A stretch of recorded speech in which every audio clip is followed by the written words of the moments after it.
Welcome to another episode of the Lone Recruiter Podcast. I'm your host, Brett Clemenson. If you're a recruiter out on your own or just lacking general guidance or mentorship, you've come to the right place. Our episodes are designed to give you the motivation, the strategies, and the support you need to become the very best Lone Recruiter. So join us, grab a cup of coffee, let's take your desk to another level. Now, this is a bit unorthodox. I don't normally interview people, but today I'm joined with Josh. I invited him on to the other podcast where I asked him the 5 questions I'm asking all other recruiters. Got some amazing answers out of that. But talking in the hallways, I just went, you have some absolute gold nuggets that I want to extract for our audience, because today, if you're at home and you're a recruiter on your own, or you're thinking about going out on your own, or maybe you're in a small agency and you want to scale it, this guy's going to give us some really nice insights. You know, I've been recruiting for 10 years within my Alra agency, but I've been recruiting for 17 years all up. I feel like you've done 3 times as much as I have in half the time. And I love that. I love that. So I have no preparation for today because this is just off cuff, but I just wanted to ask you a few questions and just see where it goes. We've probably already talked about half of it, but what fascinates me about your background, so it's Josh Hill from The Network, currently at The Network. Correct. IT recruitment. Yep. Prior to that, has worked for Hayes, has worked for Michael Page, has done a little bit of oil and gas, so knows engineering, but really I think it sounds like tech is your baby. It is. Walk me through, and we did this before, 60 seconds, like what's your trajectory? Where were you employed? Where were you, what businesses did you run? Where did you own? Where did you sell? Yeah, I started in Perth at Hayes Perth. I was running a public sector desk there, which everyone said was the worst possible desk to have been given, but I was an idiot and I knew better. So, well, the fun part is we didn't have any of the panels or anything. So I essentially was just trying to like scrimp and try to find ways around loopholes, weaseling into, pretty much. Yeah. And during that time, for context, you're talking about the greatest mining and oil and gas boom that Australia has ever seen and probably will ever see. Yeah, we were seeing people doing 300 grand months at Hayes. So I'm comparing my 40, 50K a month and going, oh, that's pathetic. I wish I could go and have a word to that, Josh. I'll tell you that much. I mean, that was really good at that period of time. And, technology was good, but my area was also low margin and a lot of work. So I built that up from nothing. No one had ever done it before. Real kind of tumultuous period for the business at that time. Both my director and manager at the time left within about a month of each other, which was interesting. And then just the right time. Someone said, hey, come and do oil and gas. My mum was in oil and gas and it was a pretty good time to be around at that period of time. Fast forward 12 months, I literally built the division for Australia for Michael Page. They'd never done oil and gas in Australia. I knew nothing about it other than what I'd heard kind of anecdotally. A lot of learning, really interesting space, doing everything from kind of well work and completions and stuff like that through to asset management, engineers, all this kind of stuff. You learn a lot quickly. And you're talking like the Gorgon project, yeah, the project and all that? Ictus, yeah. Sorry. I love the old Itchies. Everything really. I was putting guys on wells all around the world in the end, like Australia, New Zealand, everywhere. I can talk about the geology of different parts of Australia. Like I always like to get really involved in what I'm talking about because I feel like I need to be credible. That was an interesting kind of 14, 15 months. That was good, but also just so badly timed. I remember calling the CEO of a small cap business who was like, I have no money to drill wells. So Josh, if I have no money to drill wells, why would I need anybody that you have? And I was like, yeah, okay. And that was the kind of moment I went, we could be in trouble here. 2012. 2013. Yeah. And that was where you just started to see everything kind of going the other way. Other than the big gas projects, a lot of the oil work was quite difficult. And we obviously had no PSAs or anything, so I wasn't working with these really highfalutin businesses, the Chevrons, the the Exxons, etc. of the world. You're dealing with people that no one's ever heard of, drilling a couple wells here and there. Fascinating, really interesting stuff, and you'd have a massive impact on those businesses. And I think that, again, 2 startups in a row, success was very easy in the first one for whatever reason. I think just work hard. And then the second one, for whatever reason, probably didn't work out as well. I was then tapped on the shoulder by a friend of mine to go be part of the founding team for Spencer Ogden in Australia, who at the time were really big in oil and gas and were just starting in renewables. They're one of the fastest growing recruitment companies in the world at that period of time. So First 4, we all went off and kind of founded that. I was the global account manager in the region for big businesses like Halliburton, Schlumberger, built a couple of other ones off the back of that. Same thing, right? The kind of things that I was hearing when I was at Michael Page, I was like, I'll be fine, It's that kind of willful ignorance you have when you're 22, 23 years old. And we did well in bits and pieces, but it was, again, much the same thing. If those companies are quiet, you're really in trouble. I then went and kind of founded my own business off the back of that with a business partner. Uber was just coming into Australia, so it was like, well, let's buy some cars and see what we can do off the back of that. Oh, right. Good timing. I think, 2 years of being told continually to go do one, probably had made me slightly jaded. So those 2 years of oil and gas, I'd always really enjoyed and loved tech, and tech was everything that I'd ever wanted to be in. The money was the main driving factor for the oil and gas and mining work. And I find it really interesting. I'm a big advocate of that space. I think if they do things well, it's important. Probably gets a bit of a bad rap, sometimes justifiably.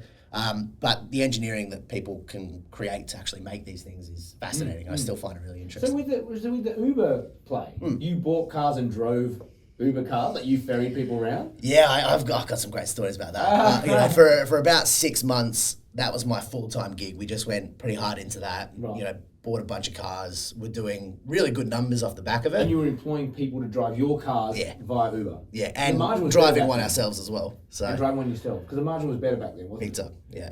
Right. Really good, actually, to be honest. And it was kind of, again, the glory days, There were times where we'd do kind of 24-hour shifts, myself, and then business partner in, and then, for instance, like, we made, I think, about $7,000 across the New Year's day before and the day after. Yeah. Crazy kind of money, stupid money. Yeah. But really, really good way to learn how to grow a business that was not our business. Because, the recruitment industry, you put in outcomes, you spend a lot of time that's wasted, but when you do well, you do really well. Here, it's kind of a much more steady pace. It's methodical, day in, day out. You build a base, you get X and your profit margin sits at Y, and you need to have this amount of customers on top of your existing business to do so. We pivoted that business over a number of years into more of a leasing model. Yep. So we ended up getting rid of a lot of our high-end vehicles and moving them more towards like Prius Vs and efficient, cheaper vehicles to run. We had a fleet of them, about 10 of them by the time we finished up.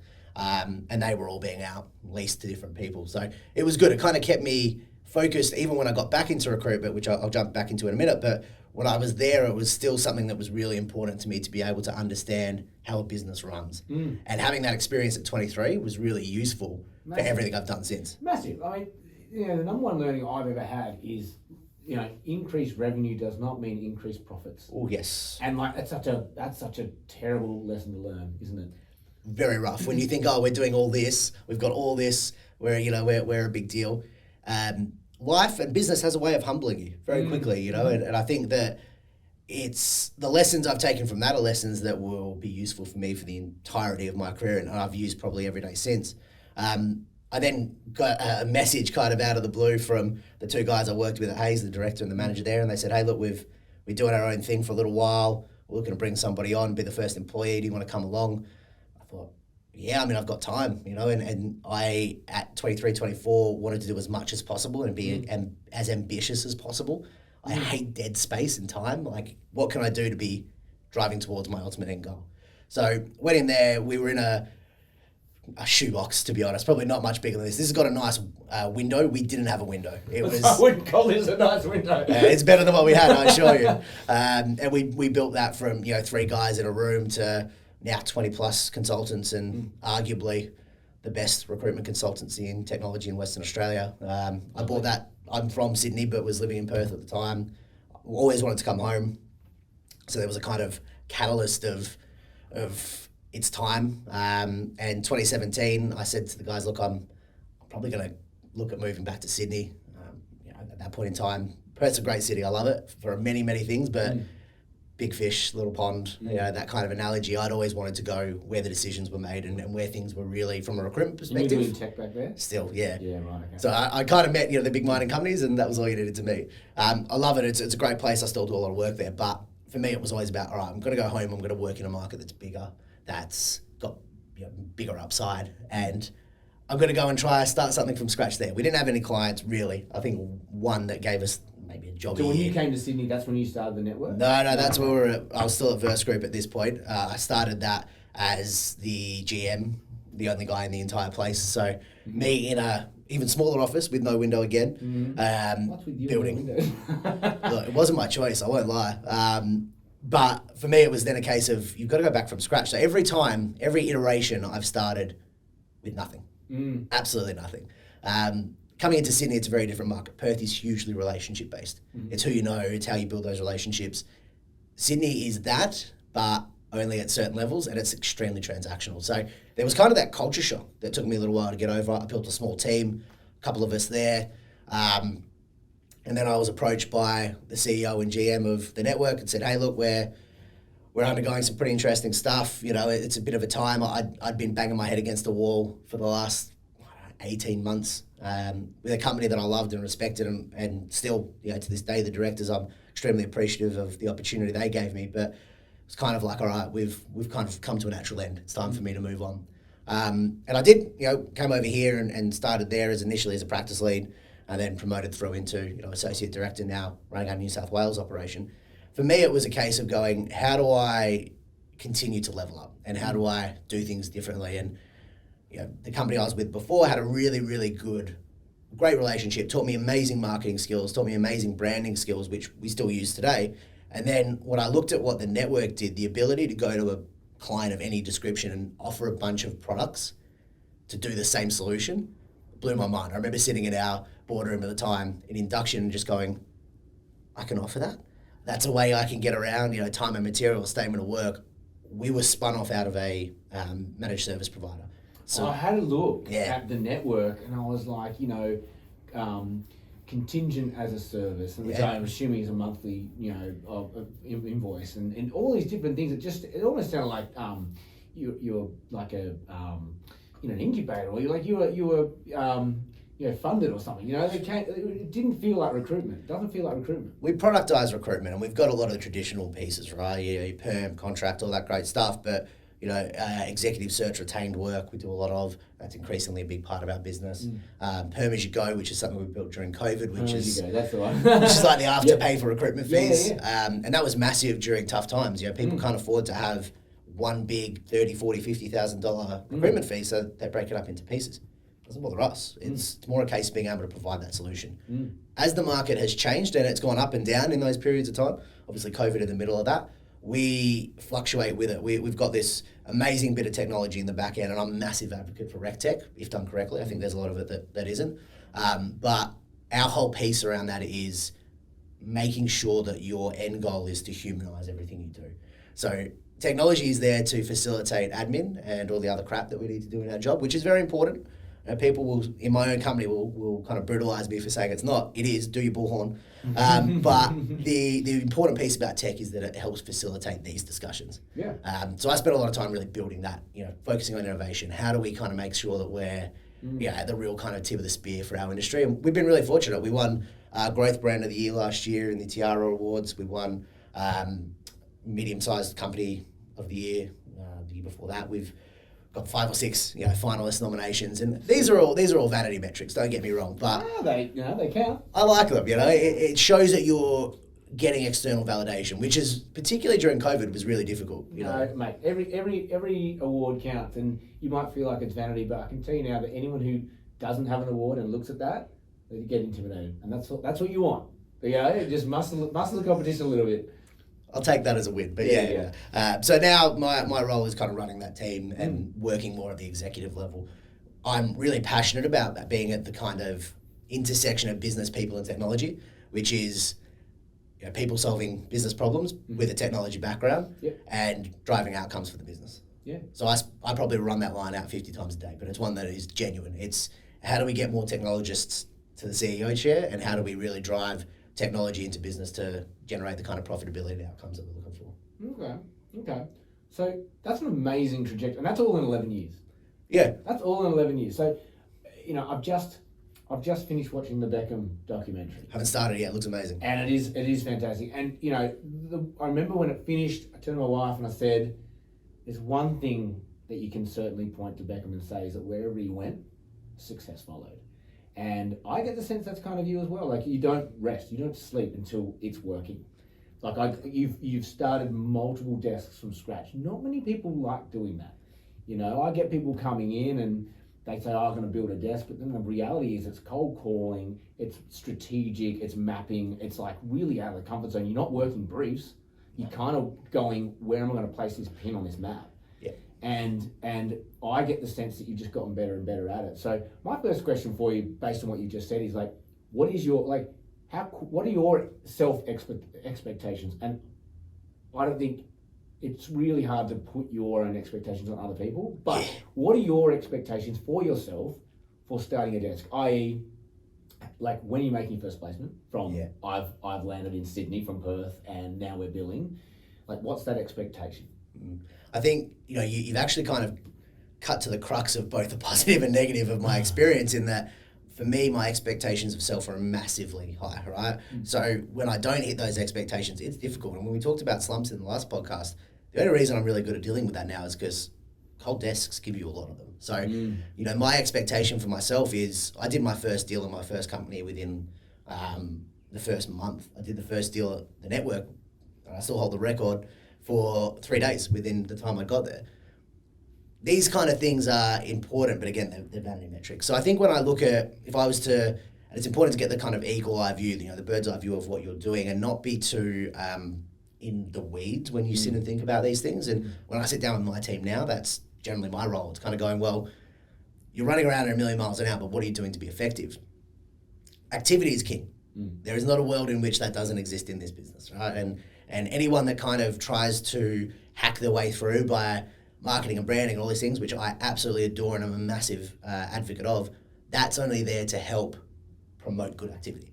So I think when I look at the negatives that I learned from this experience, when I came to Sydney and found it harder than I thought it would, you know, it probably took me 3 months to even get my head around it. Right. And there were moments there where I was literally sat in a room just going, oh my God, what am I doing? You know, like what am I doing wrong? What's not working? Because everything that's always worked for me in another environment isn't working now.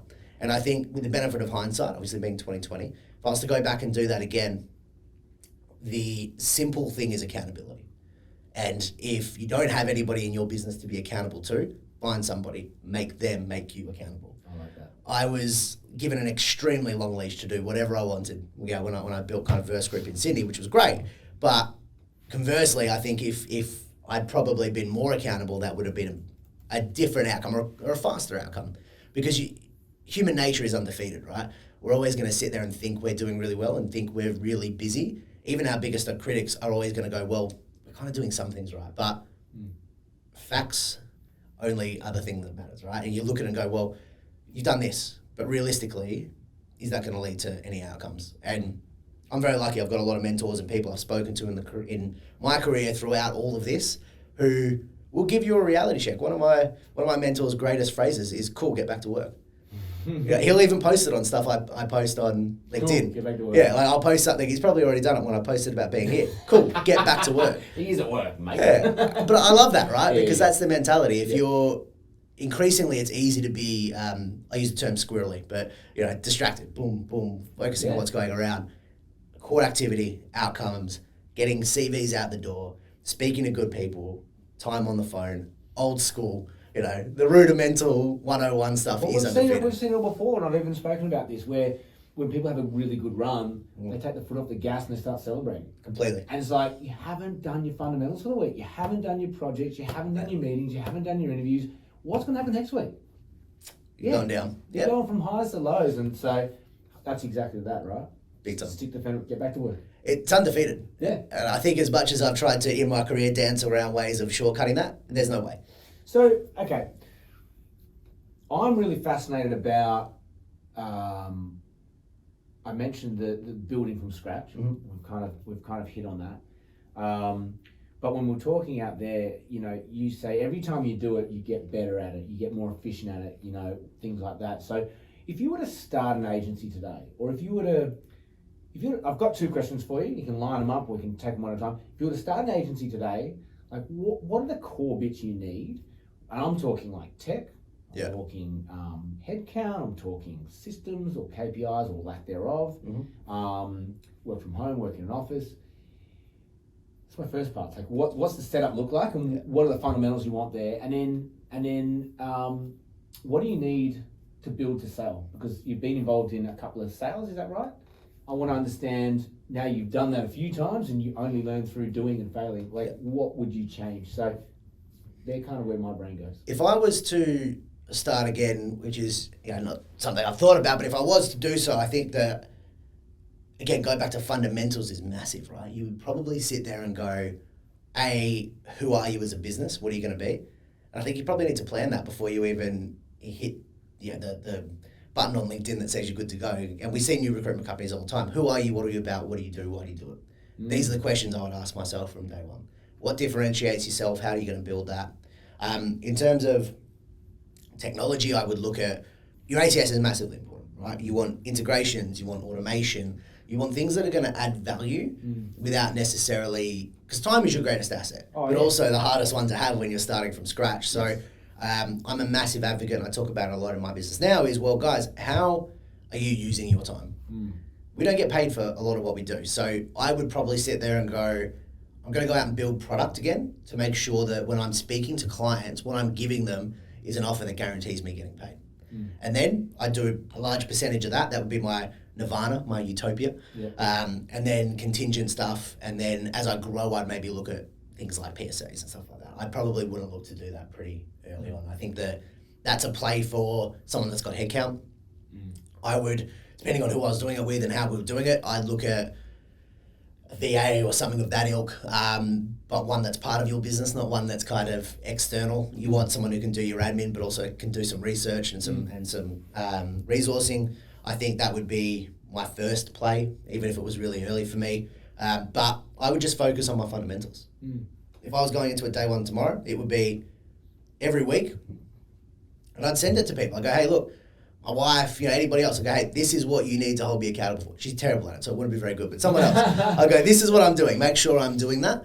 But I think that all of that is for nothing if you haven't done that preparation. Who are you? Why do you do it? What makes you different? What's success look like? Because a lot of people have a different answer to that. A lot of people go and start their own business to then have a lifestyle business. Nothing wrong with that.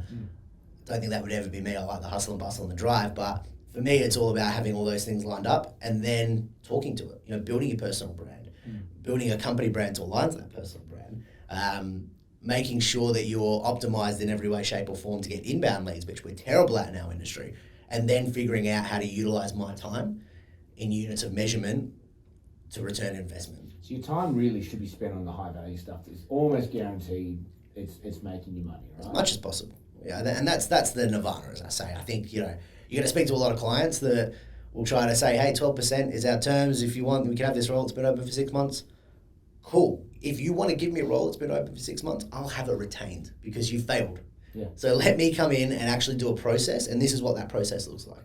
And I think that in our industry, we love things, the kind of, I use the analogy in my team regularly, which is we're not a kind of injury lawyer, no pay, no fee type stuff. Like, nothing wrong with that. That's their industry. But if you view yourself through that lens, it comes out when you speak to clients. We're a high value premium asset who are almost guaranteeing, when there's a true partnership, your outcome.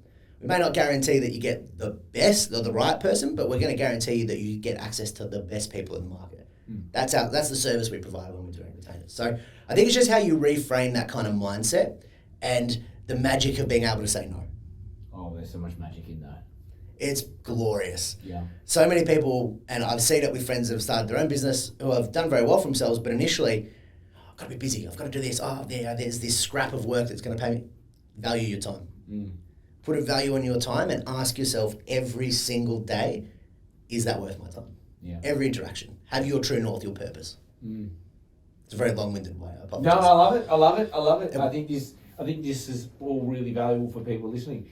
What was the second part of that? Sorry. My second part is probably the last bit, but it's I'm really curious around what are the failures you've had, what are the learnings you've had with regards to scaling something for a sale. Yeah, I think that ironically, the actual most important thing is your back office. Having everything lined up really well, audited, all your finance and everything done appropriately. recruiters love just being kind of haphazard. We're not really generally, it's a generalization, but I'll stand by it, great business people. We're salespeople, right? Mm-hmm. And I think having that kind of delineation between someone who has that business mind and someone who drives the business, which is a massive separation, is hugely important. Mm-hmm. When you look at, I'm kind of in the middle of both, and I don't know. I get the sense you both. I don't know if I do either very well, but I think that for me, I like being able to sit on the fence of both and understand the implications of what we're doing from a business perspective. I think that's important in any leader, but also being able to understand what we're doing day in, day out in the minutiae and going, why are we calling that client? What are we doing here? Mm-hmm. And I think if you're improving both of those simultaneously, I'm a pretty big believer in you should have a CEO of a business who's non-billing, who just looks at the business, and you should have someone who, or a couple of people who are leading the business. I think that's been very successful for us over the years. I think it's important to have that delineation, but also that ability to be a bit of both or have an insight into both. But yeah, I think if you don't have that back end sorted, people are going to come in and go, no. The real value in your business is recurring revenue. So being able to understand what recurring revenue you can generate. So for instance, things like for our pay-as-you-go service, that's recurring guaranteed revenue. Our retains service is now worth X amount, however much it is in a year. That's kind of, guaranteed income. Most importantly, your contract revenue. Being able to say, hey, we do this amount every single year. That's what's going to generate you good outcomes. Otherwise, there's lots of companies out there that will come in and buy your book, and that's pennies on the dollar, really, for reality. The best way to do it is to build a really good, sustainable business, regardless of all the recruitment fluff we put on top of it. You look at it through the lens of any other business, is it worth really good multipliers? What's the risk on this? Exactly. Yeah. That's what other people are going to ask, because you're not getting generally other recruitment leaders coming in to buy it. I'm sure there is, but there's always people who are pure business people, accountants, people that just look at spreadsheets. They don't care about the relationship you've got with Steve down the road. It doesn't matter. That's not valuable. It's about how you can quantify what someone's buying. And if you think about that through the whole process, I think that will make a really big difference. And keeping good people on the journey. That's the most important thing, I think, as well. I know I've counteracted myself in saying they're both very important, but having people on that journey and being able to say that where you're going as part of a sale, when I look at ones that aren't successful, and we're still in the process of ours, it's really about going, hey, this is where we're going as a group. And being able to say everybody's part of it, this is where we're going, this is the outcomes, this is why. Communication, all the human element is massive. Yeah. I love it. I appreciate your time. That's the longest. There is a record for the longest episode we've ever done. So I'm going to leave it at that. Thank you so much, Josh. Thank you. That's all we have time for today. If you got anything out of this, which I'm sure you did, like it, share it, subscribe, give us a 5-star review. Really appreciate it. It watches us grow. Go and connect with Josh. Josh Hill. That's it. At the network. You've also got a podcast too. Give that a quick click. The Executive Technologist podcast. We had it around before it was cool. It's literally just me sitting down, very similar format to this, talking stuff that I find interesting with people who lead technology businesses. So if you're recruiting in tech, or if you're in tech, go and have a listen, because I think there'll be some good stuff in there. As always, have an amazing day, and may all your deals come true.